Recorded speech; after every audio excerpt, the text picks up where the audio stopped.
बाल टूटने पर हम सभी को टेंशन होती है, लेकिन महाराष्ट्र के बुल्ढाना के अलग अलग करीब 3 गांव ऐसे हैं जहां लोगों की टेंशन बहुत ज्यादा बढ़ गई है। लोग तेजी से गंजे हो रहे हैं। ये गंजापन इतनी तेजी से बढ़ा कि 3 दिन में 60 लोग गंजे हो गए। और अगर ओवरऑल में केसेस की बात करूं तो 150 लोगों में गंजेपन की शुरुआत हो गई है। 400 लोगों में इसके लक्षण दिखने शुरू हो गए हैं। अब लक्षण क्या होते हैं?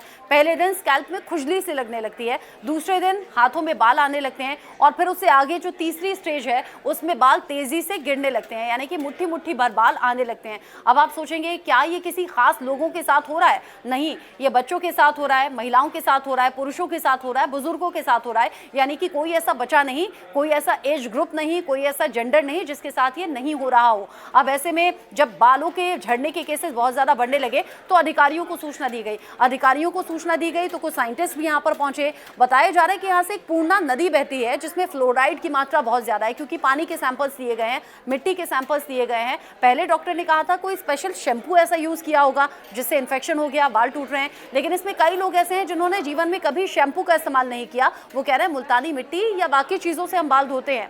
यहाँ वो गुंजाइश भी खत्म हो गई। अब यहाँ स्वास्थ्य विभाग के लिए और प्रशासनिक अधिकारियों के लिए ये बड़ा कौतूहल का विषय और बड़ी जांच का विषय बना हुआ है कि कैसे लोग तेजी से गंजे हो रहे हैं। यहाँ कुछ लोगों के सैंपल्स लिए गए हैं, स्कैल्प चेक की गई। 99% जो स्कैल्प थी लोगों की उसमें फंगल इन्फेक्शन भी एक बड़ी वजह पाया गया, जो कि पानी से हो सकता है, बहुत हद तक संभव है। सैंपल्स ले लिए गए हैं। गंजेपन का क्या कुछ रीजन है बताया जाएगा। लोग कह रहे हैं गंजेपन का वायरस यहाँ फैल गया है।